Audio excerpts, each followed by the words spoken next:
Hello dear students, welcome in ASC starter. ये class 7 की SST की वीडियो रहने वाली है।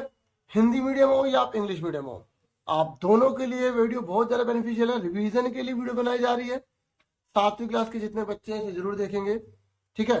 तो मैं आपको बता दूं, फाइनल टर्म में जो अब आपका एग्जाम होने वाला है उसमें जो आपके चैप्टर्स है वो कौन कौन से आ रहे हैं ये आपको पता होगा। पहले हम जियोग्राफी की बुक ले रहे हैं, अगर टाइम मिला तो मैं और भी बुक्स आपके लिए लेकर आऊँगा समझाने के लिए, ठीक है। तो फटाफट देखते हैं ये वीडियो कैसी रहती है, कमेंट करके जरूर बताइएगा, ठीक है। और खूब मन लगा के आपको पढ़ना है, एक एक चीज डीपली करनी है ताकि आप अच्छा स्कोर कर पाए। तो देखो, अगर हम बात करें सिलेबस की तो सिलेबस में आपका चैप्टर 1 आ रहा है, चैप्टर 4 आ रहा है, चैप्टर 5 आ रहा है और चैप्टर 6 आ रहा है। जितने भी दिल्ली के बच्चे हैं जो गवर्नमेंट स्कूल में पढ़ाई कर रहे हैं उनके सिलेबस के अकॉर्डिंग ये सारा बता रहा हूँ। अब सुनो ध्यान से। सबसे पहले हमारा चैप्टर है पर्यावरण।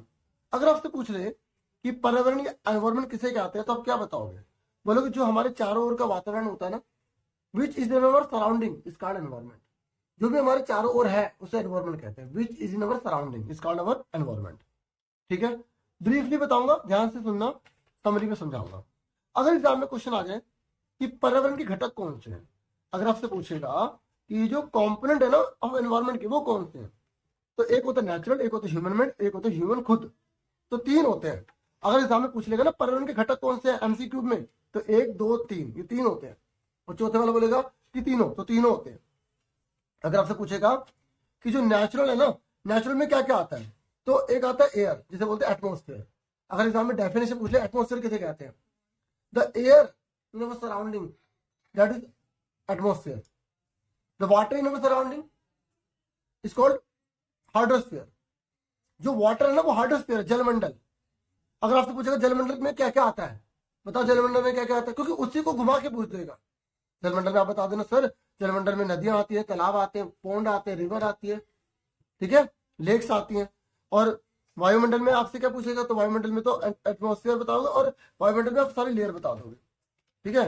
ये जो आपका सेकंड ये जो चैप्टर है आपका, दिखाता हूँ एक बार। ये देखो, जब आपसे वायुमंडल के बारे में पूछेगा डीपली तो आप ये पूरी लेयर बताओगे, ठीक है, ये जो होती है, ठीक है। वायुमंडल में ये सारी आपको लेयर्स याद करनी है। अगर आपको ये समझ नहीं आ रहा है पिक्चर तो आपकी बुक होगी, नहीं तो ये देखो, वायुमंडल 5 होते हैं, वायुमंडल की परतें 5, इंग्लिश में देखो 5 लेयर होती हैं, 5 लेयर। पहली troposphere, stratosphere, mesosphere, thermosphere, exosphere. Line से लगाने को दे सकता है। ये देखो यहाँ से स्टार्ट होती है, ठीक है। ये देखो यहाँ पर माउंट एवरेस्ट है। एरोप्लेन हम कहाँ उड़ा सकते हैं, देख लो, ट्रोपोस्फीयर के ऊपर इसमें, ठीक है। ये ऐसे डीपली पूछता है क्वेश्चन, समझे मेरी बात। ये देख सकते हो आप, माउंट एवरेस्ट कहां पर है, चाइना में, नेपाल में, पाकिस्तान में, भारत में, कहां पर है, नेपाल में। कहां पर है, नेपाल में, हाँ है ना, ठीक है। हवाई जहाज ये कौन से मंडल में है। अब देखो थोड़ा और डीपली पूछेगा तो सौर मंडल जिसमें हम है ये कहां तक है, 13 किलोमीटर तक, जिसमें जीवन है, ठीक है। समताप मंडल 50 किलोमीटर, ठीक है। मध्य मंडल 80 किलोमीटर, वायुमंडल 80 से 400 किलोमीटर। ये डीपली आपको पता होना चाहिए। और बहिर्मंडल बाकी का बाहर का जितना भी है, पतली परत होती है हवा की, और इसमें कौन सी गैस पाई जाती है, हीलियम और हाइड्रोजन पाई जाती है, ठीक है। इंग्लिश में देख लो, ये रहा, हीलियम और हाइड्रोजन गैस पाई जाती है। कितने किलोमीटर है यहाँ पर सारा मेंशन किया गया। ट्रोपोस्फीयर 13 किलोमीटर है, स्ट्रेटोस्फीयर 50, फिर उसके बाद थर्ड लेयर कौन सी है, 80, फिर थर्मोस्फीयर में कितना आ जाएगा आपका 80 से 400, और फिर इसमें हीलियम और हाइड्रोजन गैस पाई जाते हैं एक्सोस्फीयर में। ये बहुत इंपॉर्टेंट चीज है, याद रखना है आपको एक एक चीज। समझे मेरी बात, समझ में आ गया। चलो अब वापस चलते हैं उसी चैप्टर पर जिस चैप्टर से हम शुरुआत कर रहे थे, ठीक है। तो देखो जो चैप्टर का लिंक है ना, मैं लिंक के तरीके से पढ़ा रहा हूँ, रिवीजन करवा रहा हूँ। आप ध्यान से समझेंगे तो आपको बहुत ज्यादा बेनिफिट मिल जाएगा। तो आपको मैं जो बताना चाहता हूँ समझ में आ रहा है कि एटमोस्फेयर हवा से जुड़ा हुआ है, हाइड्रोस्फीयर पानी से जुड़ा हुआ है, लिथोस्फीयर जमीन से जुड़ा हुआ है।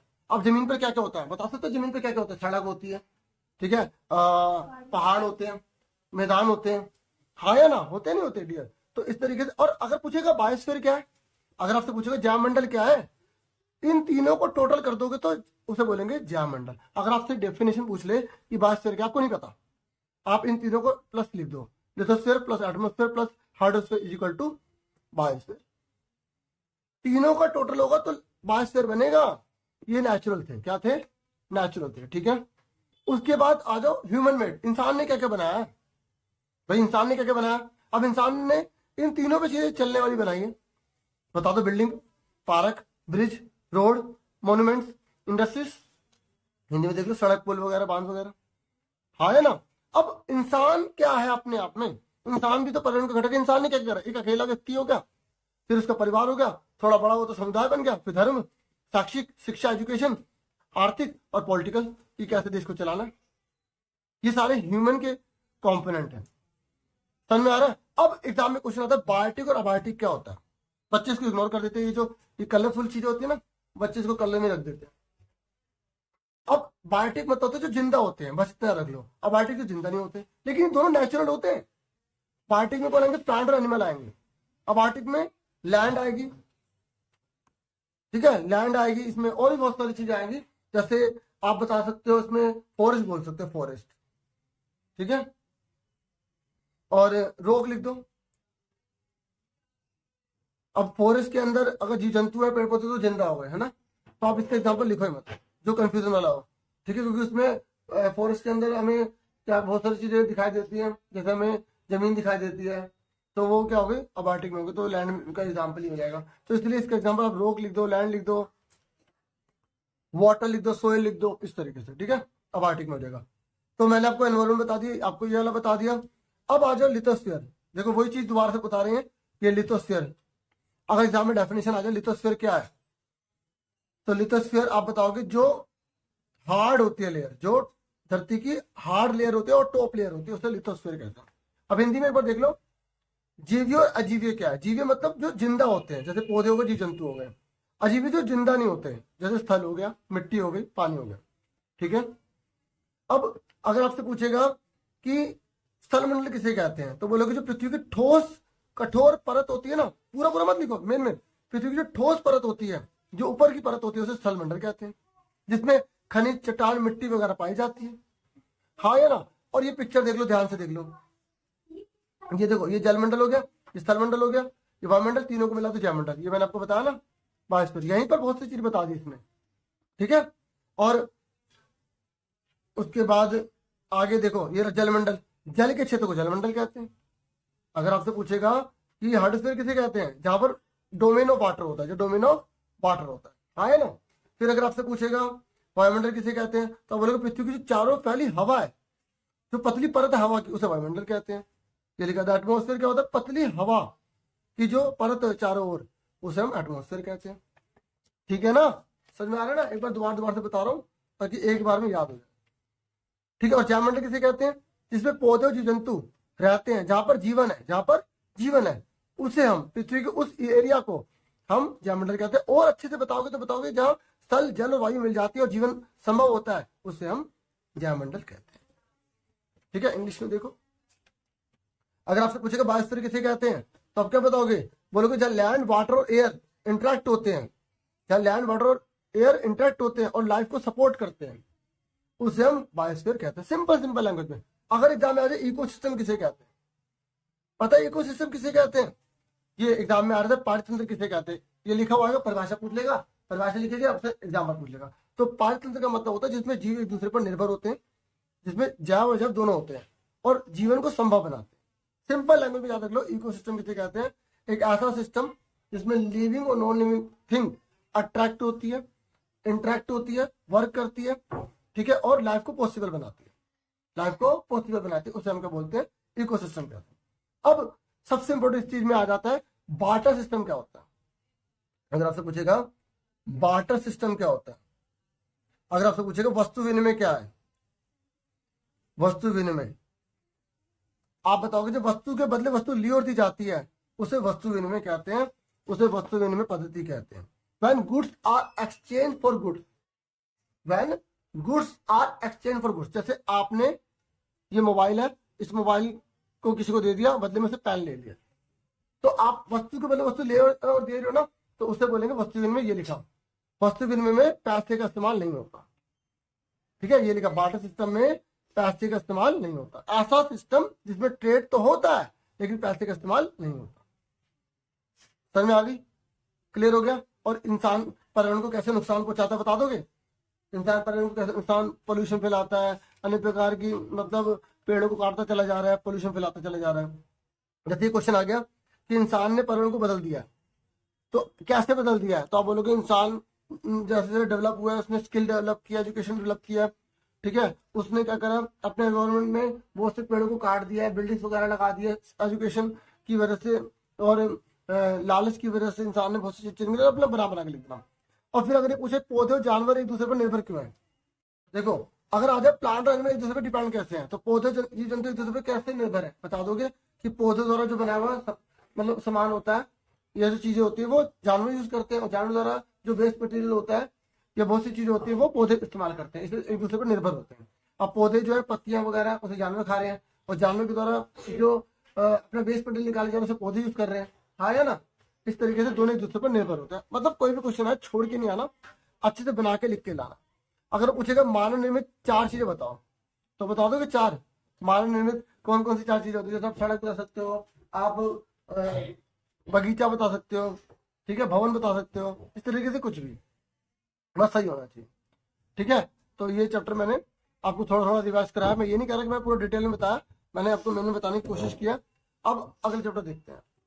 देखो अगर एग्जाम में बोलेगा कि अर्थ की वो कौन सी लेयर है जिसने कंबल की तरह सबको ओढ़ रखा है, तो उसे हम बोलते हैं एटमॉस्फेयर। ये लाइन लिखे आएगी तो आपको इसका आंसर बताना पड़ेगा, नहीं तो पूछेगा एटमॉस्फेयर किसे कहते हैं, हम पहले भी डिस्कस कर चुके हैं, वो लिख दो या आप ये लिख देना। तो ये लाइन बहुत बार लिखी हुई है कि हमारी पृथ्वी के चारों ओर से वायु की घनी चादर से जो घिरी होती है उसे क्या बोलते हैं? वायुमंडल कहते हैं। आपको पता होना चाहिए नाइट्रोजन कितने परसेंट है? 78% है, ऑक्सीजन 21% है, आर्गन 0.93 है, और कार्बन डाइऑक्साइड 0.03% है। ये आपको याद रखना है। सबसे ज्यादा कौन सी गैस पाई जाती है हमारे पर्यावरण में? Nitrogen gas. अगर एग्जाम में पूछे ग्लोबल वार्मिंग किसे कहते हैं, अगर आपसे पूछेगा ग्लोबल वार्मिंग किसे कहते हैं, भूमंडलीय तापन किसे कहते हैं, तो आप बताओगे धरती के ताप का बढ़ते चले जाना। जब धरती का टेम्परेचर इंक्रीज होता है, when temperature of earth is increasing, that is called global warming, ठीक है। अगर आपसे पूछे ग्लोबल वार्मिंग किसकी वजह से होती है, तो आप बताओगे CO2, कार्बन डाइऑक्साइड की वजह से, ठीक है। अगर एग्जाम में पूछेगा कि दूसरे नंबर पर कौन सी गैस पाई जाती है, तो आप क्या बताओगे? ऑक्सीजन, ठीक है, समझ में आ गई। और कार्बन डाइऑक्साइड गैस बहुत ज्यादा महत्वपूर्ण है, क्योंकि ये धरती को गर्म करने में मदद करती है, लेकिन ज्यादा गर्म हो जाएगा तो नुकसान कर देगा, क्योंकि ग्लोबल वार्मिंग होगी और इससे क्या होगा? ग्लेशियर पिघल जाएंगे, और ग्लेशियर पिघल जाएंगे तो बहुत से देश पानी में डूब जाएंगे। अगर एग्जाम से आपसे पूछेगा ग्लोबल वार्मिंग के नुकसान बताओ, तो बता दोगे ना धरती का ताप बढ़ता चला जाएगा, ठीक है, अनेक प्रकार की समस्या पैदा हो जाएंगी। जहां पानी होगा, ठीक है, जब बारिश होगी वहां बारिश में होना बंद हो जाएगी, क्योंकि जहाँ ग्लेशियर है वो पिघलने लग जाएंगे। बना के लिख दोगे। अगर कार्बन डाइऑक्साइड बढ़ती चली जाएगी तो बहुत ज्यादा नुकसान हो जाएगा। अब ये मैं आपको ऑलरेडी बता चुका हूँ, ठीक है, ये तो मैंने समझाया ना, तो इसलिए मैंने बता दी समझ में। और ये आपको मैं बता चुका हूँ एटमॉस्फेयर की 5 लेयर, तो आपको याद होनी चाहिए। पहली कौन सी होती है? शोभ मंडल, फिर समताप मंडल, मध्य मंडल, वायुमंडल, फिर बहिर्मंडल। ये लाइन से लगाने को आएगी, आप कर दोगे ना लाइन से लगाने को, ठीक है। कितने किलोमीटर MCQ में आएगा बता दोगे ना। अब सबसे इम्पोर्टेंट क्वेश्चन है मौसम और जलवायु में क्या अंतर है। देखो मौसम दिन प्रतिदिन होने वाली घटना, बोलेगे हमारे पर्यावरण में जो दिन प्रतिदिन होने वाली जो घटना है उसे मौसम कहते हैं। और जलवायु बोलोगे लगभग 30 वर्ष का औसत मौसम, 30 वर्ष का औसत मौसम जो होता है वो जलवायु कहलाता है, सिंपल लैंग्वेज में। अगर आपसे पूछेगा वेदर किसे कहते हैं, तो बोलोगे day to day change in our surrounding, in our environment is called weather. और अगर क्लाइमेट पूछेगा तो बोलोगे average 30 years weather is called climate. Climate 30 साल का एवरेज होता है लगभग, जबकि वेदर जो होता है वो जैसे अभी सुबह सुबह ठंड लग रही थी, दोपहर को गर्मी लगने लग गई, तो ये वेदर है जो बार बार बदलता रहता है। उसके बाद देखो अगर एग्जाम में क्वेश्चन आ जाए, मोस्ट इम्पोर्टेंट क्वेश्चन 5 नंबर में आ जाता है कि मौसम हो या जलवायु हो, इसको कौन प्रभावित करता है। मतलब आप देखो कुछ इलाके ऐसे होते हैं पूरा साल सर्दी वाले रहते हैं, कुछ इलाके ऐसे होते हैं पूरा साल गर्मी रहती है। जैसे केरल में चले जाओ गर्मी रहेगी, जम्मू कश्मीर में चले जाओ वहां ठंड रहेगी। आखिर कौन से कारण है जिसकी वजह से गर्मी या सर्दी अलग अलग जगह पे अलग अलग होती है। तो पहला होता है तापमान कैसा है वहां पर। देखो तापमान मोस्ट इम्पोर्टेंट है, एक महत्वपूर्ण कारक है जो तापमान के वितरण को प्रभावित करता है। सूर्य से आने वाली वह ऊर्जा जिसे पृथ्वी रोक लेती है आत्मन कहलाती है। बहुत इंपॉर्टेंट चीज है, बच्चे आत्मन को, इंसोलेशन को भूल जाते हैं। तो इंसोलेशन क्या होता है? जो सोलर एनर्जी आती है ना, जो पृथ्वी रोक लेती है, उसे इंसोलेशन कहते हैं। ठीक है, तो अगर आपसे पूछेगा कि वेदर और क्लाइमेट को प्रभावित करने वाले कौन से कारक हैं, तो आप बताओगे एक टेम्परेचर है, उसमें आप इंसोलेशन बता देना। ठीक है, आप एयर प्रेशर बता देना, आप विंड बता देना। अब देखो ये जो है ना, इसमें डीपली पूछेगा तो वो तो अब आपको खुद पढ़ना पड़ेगा। ठीक है, और ये देखो यहाँ पर अगर कुछ चीज हमें काम की मिल जाए तो एस्ट्रोनॉट जो होते हैं वो स्पेशल प्रोटेक्टिव स्पेस सूट पहनते हैं, क्योंकि उस समय हवा का बहुत ज़्यादा प्रेशर होता है ना, तो उससे बचने के लिए। ठीक है, नहीं तो उनकी नसें को ज़्यादा इफेक्ट पड़ेगा और वो फट भी सकती है। ठीक है, और अब ये सुनो, ये देखो, ये तो मैंने बता दिया। अगर आपसे पूछेगा तापमान, आतपन, वायुदाब, पवन, ये किसके कारक है? जलवायु और मौसम को प्रभावित करने वाले कारक है। और अब सबसे इम्पोर्टेंट पवन। जो पवन है ना, जो पवन पता है किसे कहते हैं? देखो, एक होता है वायु, एक होता है पवन। जो बहती हवा होती है ना, वो पवन होती है। उच्च दाब क्षेत्र में निम्न दाब क्षेत्र की और वायु की गति को पवन कहते हैं, ये याद रखना। हाई प्रेशर से लो प्रेशर की तरफ जाती है, उसे पवन कहते हैं। ये बच्चे ना सही से बताते हैं wind. The movement of air from high pressure area to low pressure area is called wind. जो बहती हवा होती है ना, वो होती है विंड। और कैसे बहती है? हाई से लो की तरफ बहती है। सिंपल सी बात है, हर चीज हाई से लो की तरफ जाएगी। अगर एक जगह बहुत ज्यादा भीड़ हो जाएगी तो लोग कम, जहां पे भीड़ होगी वहां जाना चाहेंगे ना, वही होता है। और 3 प्रकार की आपको विंड याद रखनी है। ये मोस्ट मॉडरेट, और ये पिक्चर आएगी तो आपको पूरा बताना होगा कौन सी जगह में क्या है। तो 3 प्रकार की लेयर जो याद कर लो, मतलब हवा में कौन कौन सी है। एक परमानेंट विंड, एक सीजनल विंड और एक लोकल विंड। ठीक है, ये अच्छे से पढ़ लेना, तीनों याद कर लो। अगर एक्सप्लेन नहीं कर पाएंगे तो आप पॉइंट याद कर लो। ठीक है, तो ये देखो, एक होती है स्थानीय पवने, मौसमी पवने और स्थानीय। वैसे तो आसान है। स्थानीय पवने कौन सी होती है? व्यापारिक पश्चिमी और पूर्वी पवने स्थायी पवने होती है। एग्जाम में पूछेगा कि व्यापारिक पवने और पूर्वी पवने को क्या बोलते हैं? स्थायी पवने कहते हैं। और मौसमी पवने जो होती है, जो हमेशा दिशा बदलती रहती है। और स्थानीय पवने जो किसी एक विशेष जगह पे पाई जाती है, जैसे समुद्र से स्थल की ओर जा रही है, स्थल से समुद्र की ओर जा रही है। जैसे लू हो गई, लू, लू पता ना लू किसे कहते हैं? जो गर्म हवा चलते हैं तो लू कहते हैं। जो गर्मियों में लू चलती है ना, लू, वो होते हैं लू, गर्म हवा। तो इंग्लिश में भी लू ही है। ये लू कहाँ बहती है? नॉर्थर्न प्लेन में, इंडिया के। ठीक है, उसके बाद देखो रेनफॉल कौन कौन से होते हैं। ये देखो आर्द्रता, ये भी कारण है।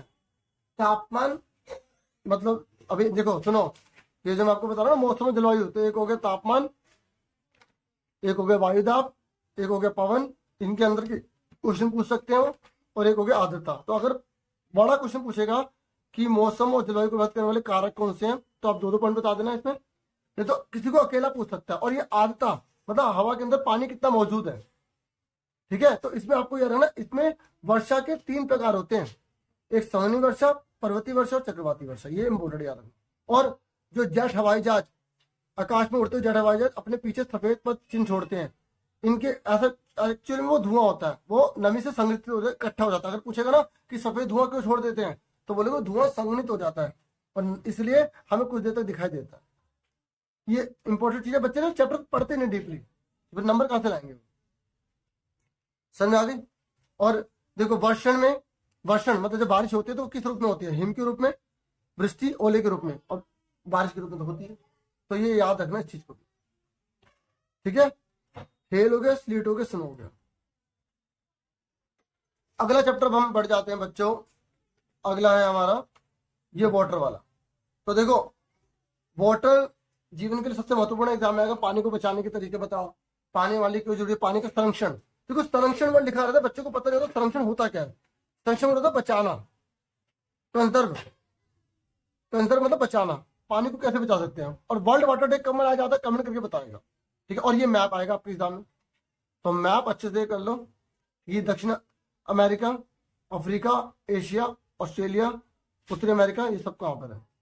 ठीक है, और लास्ट ईयर के पेपर में देखो कौन सा आया था, उससे भी आपको पता लग जाएगा।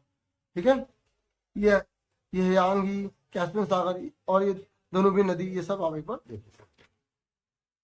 ठीक है, अब पानी का इस्तेमाल किस किस चीज के लिए होता है, सबसे ज्यादा पानी का इस्तेमाल किस चीज के लिए होता है, और सबसे ज्यादा पानी कहाँ पाया जाता है, आप ये बता देना। महासागरों में सबसे ज्यादा पानी है। और पीने लायक पानी कितने % है धरती पर, पीने लायक पानी बहुत कम है धरती पर, 2% के आसपास है। ठीक है, और सबसे इम्पोर्टेंट सुन लो, बच्चे ये नहीं बता पाते, एक होता है लवण जल, एक होता है अलवण जल। देखो, एक होता है सोल्ट वाटर और एक होता है नॉन सोल्ट वाटर। मतलब एक होता है नमक वाला पानी और एक होता है जिसमें हम पानी को पी सकते हैं। देखो, एक होता है सोल्टी वाटर और एक होता है नॉन सोल्टी वाटर। तो आप बता सकते हो कि कौन सा पानी है जिसमें सोल्ट नहीं होता। देखो, the major source of fresh water, देखो नॉन सोल्टी को बोलेंगे फ्रेश वाटर, मतलब जो पीने लायक पानी होता है ना उसे फ्रेश वाटर बोलते हैं। तो बताओ फ्रेश वाटर कहाँ से पीते हैं? रिवर से, पॉन्ड से, स्प्रिंग से, ग्लेशियर से। और नमक वाला पानी कहाँ पे होता है? समुद्र में होता है, झीलों में होता है। ठीक है, ये बहुत इंपॉर्टेंट चीज है, याद रखना। अगर आपसे पूछेगा नॉन सोल्ट वाटर कौन सा, तो बता दोगे फ्रेश वाटर कौन सा होता है और सोल्टी वाटर कौन सा होता है? लवणीय जल, लवणीय मतलब लवण, नमक वाला। तो नमक वाला जल कहाँ पाया जाता है? समुद्र में पाया जाता है, झीलों में पाया जाता है। ठीक है, और ताजा पानी कहाँ पाया जाता है? ताजा पानी नदियों में पाया जाता है। ठीक है, कुओं में मिल जाता है, और जो बारिश का पानी होता है उसमें मिल जाता है, और ग्लेशियर में मिल जाता है। ठीक है, अब इस पर जैसे पैसेज आएगी तो आपको बताना पड़ेगा कि सबसे ज्यादा कौन है, सबसे ज्यादा कौन कम है, तो आप बता देना अगर आएगी तो। ठीक है, ये थोड़ी स्टडी आप इसको खुद करना। इसमें बहुत आसानी है कि पानी का क्या महत्व होता है, पानी हमारे किस काम आता है, और ये आ जाता है क्वेश्चन कि तरंग किसे कहते हैं। ठीक है, देखो यार, जब महासागरीय सतह पर जल लगातार उठता और गिरता रहता है, ये देखो उठ रहा है गिर रहा है, उठ रहा है गिर रहा है, तो उसे तरंग कहते हैं। ये बच्चे तरंग नहीं बता पाते, बताओ। ठीक है, तरंग समझ में आया किसे कहते हैं? किसे कहते हैं तरंग? जब महासागरीय धाराओं में पानी ऊपर उठता है नीचे गिरता रहता है, ये लिखा, when the water on the surface of the ocean rises and falls alternatively they are called waves. और अगर आज सुनामी किसे कहते हैं, और सुनामी कहां से वर्ड लिया गया? ये जापान से लिया गया। ये एग्जाम में बहुत बार आया क्वेश्चन, सुनामी कहां से लिया गया? जापान से लिया गया, और जिसका मतलब हार्बर। ठीक है, हार्बर वेव्स मतलब जो समुद्र किनारे जो बड़े बड़े वेव्स आती है ना, वो। अब एग्जाम में आते वेव्स किसे कहते हैं? तो मतलब वेव्स जो होती है are formed when wind scrape across the ocean surface. जब विंड स्क्रैप हो जाती है, देखो जब समुद्री सतह पवन बहती है तब तरंगे उत्पन्न होती है। अगर आपसे पूछेगा सुनामी कहां से वर्ड लिया गया, तो आप बताओगे ये जापानीज वर्ड है। और हार्बर वेव इसका मतलब होता है, वेव की डेफिनेशन तो आपको बता ही चुका हूं मैं, कि जब वाटर सरफेस का ओशन का ऊपर बढ़ता है और नीचे गिरता है तो उसे हम वेव कहते हैं। हाँ या ना, ये आपको बता दिया। ठीक है, सुनामी समझ में आ गया। अब सुनो, सुनामी कब होगी? जब ज्वारीय तरंगे 15 मीटर तक ऊंचाई पर उठेंगी, और इनकी स्पीड पता है कितनी होती है? 700 किलोमीटर प्रति घंटे की रफ्तार से तेज होती है। ठीक है, और सबसे विशाल सुनामी आई थी 150 मीटर ऊपर, और 2004 में आई थी भारत में। ठीक है, और अंडमान निकोबार द्वीप समूह का इंदिरा पॉइंट डूब गया। ये मोस्ट इम्पोर्टेंट क्वेश्चन है, अगर एग्जाम में आएगा कि 2004 में कौन सी डूब गई थी अंडमान निकोबार द्वीप समूह में? इंदिरा पॉइंट, याद रखोगे?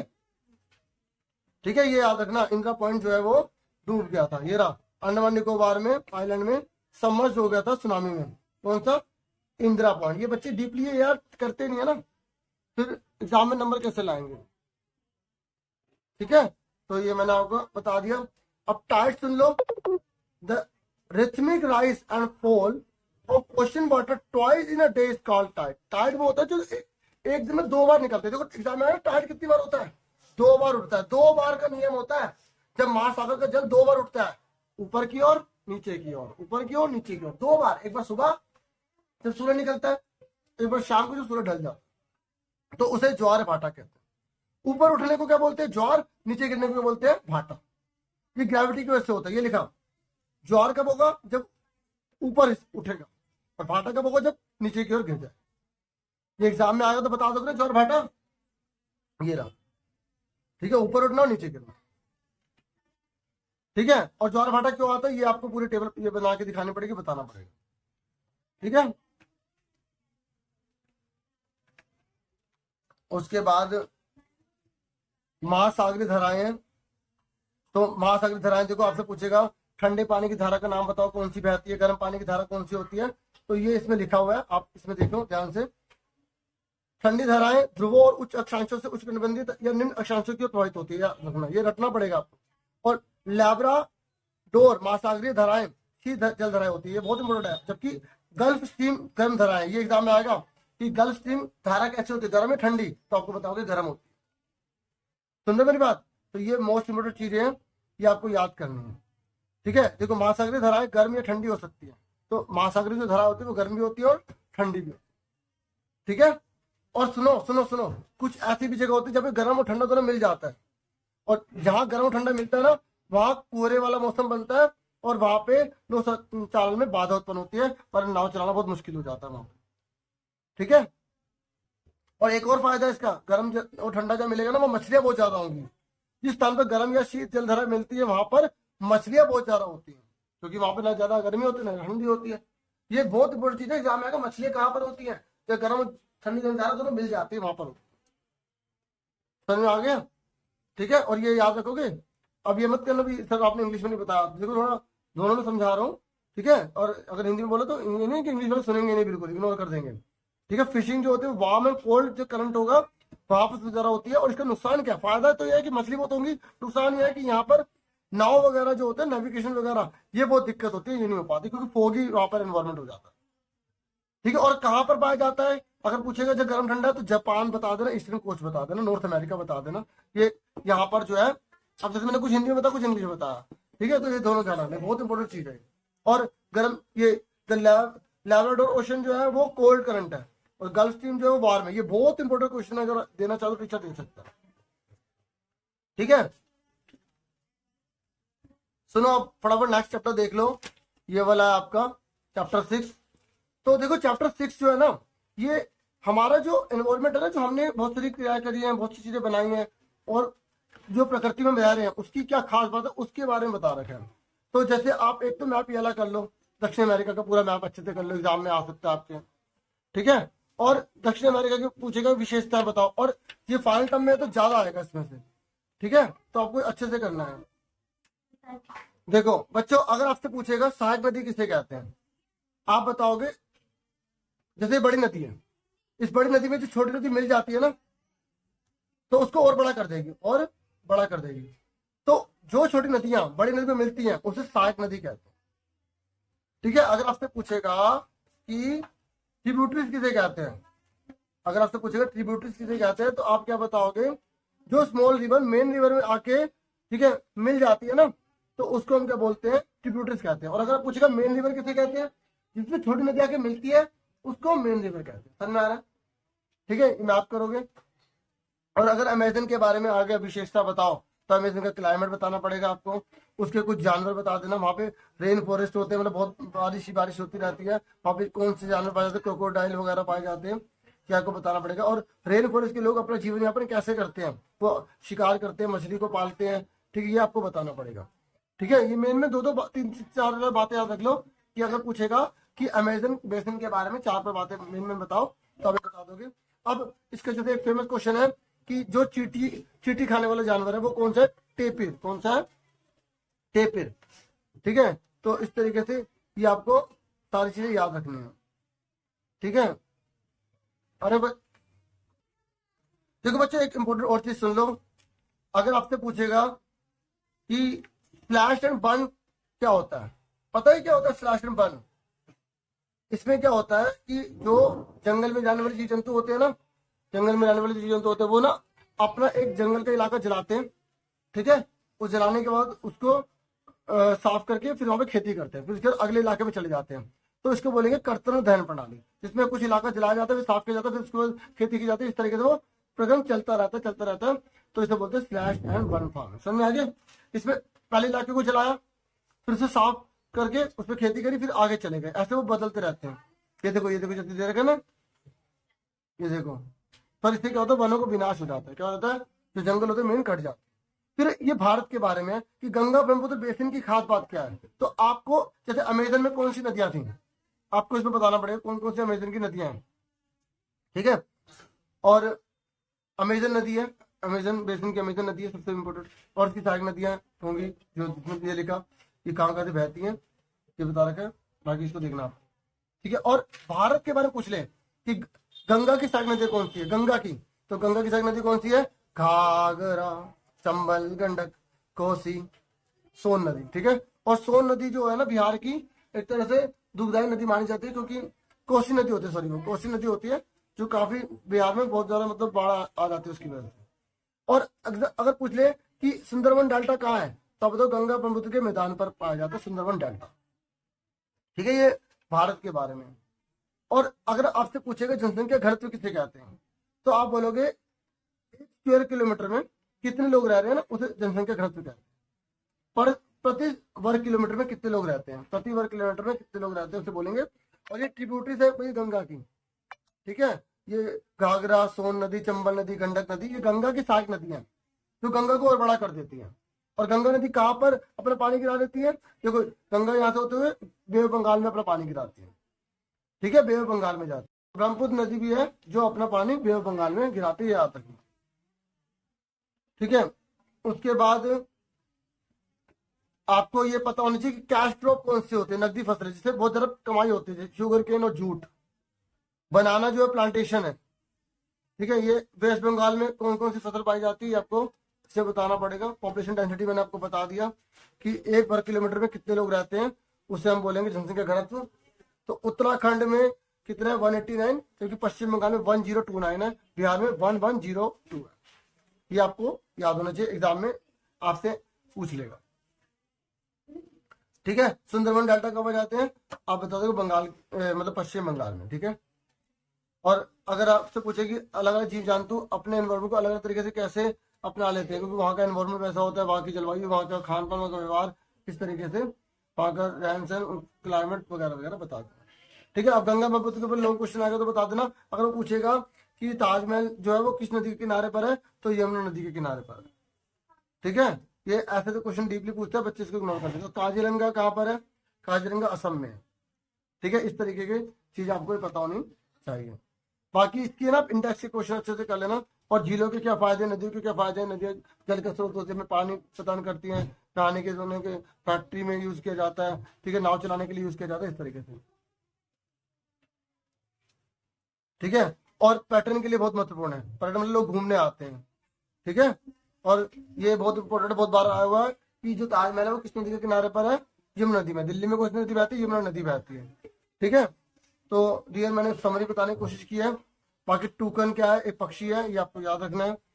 बाकी सारे अच्छे से सारे एमसीक्यू कर लेना, क्योंकि ये लास्ट के जो चैप्टर ना ये इनमें से ज्यादा क्वेश्चन आएंगे, तो ये आप करना है। अब ये समझा देता हूँ कि वर्षावन लुप्त क्यों हो रहे हैं, बोलोगे जनसंख्या बढ़ती चली जा रही है, लोग जंगल को काटते चले जा रहे हैं, ठीक है, फैक्ट्री लगती चली जा रही है, इसी वजह से वर्षावन लुप्त होते चले जा रहे हैं। और जो ग्लेशियर है, ग्लोबल वार्मिंग है, वो बढ़ती चली जा रही है, तो बारिश कम हो रही है, इस तरीके से। तो गंगा ब्रह्मपुत्र में धान की कृषि क्यों होती है, बोलोगे धान की कृषि इसलिए होती है गंगा ब्रह्मपुत्र में क्योंकि जलवायु अनुकूल है, ठीक है, जमीन उपजाऊ है, और इस तरीके से बना के लिख देना, ठीक है। मैंने मेन आपको बता दिया समरी में, ठीक है। ये क्वेश्चन बहुत इंपॉर्टेंट है कि रेन फॉरेस्ट जो डिप्लेट क्यों हो रहे हैं, मतलब कम क्यों हो रहे हैं। तो आप बोलोगे पॉपुलेशन बढ़ती चली जा रही है, लोग जो फॉरेस्ट को कट करते चले जा रहे हैं, फैक्ट्रीज इंक्रीज होती चली जा रही है, ठीक है, इस तरीके से।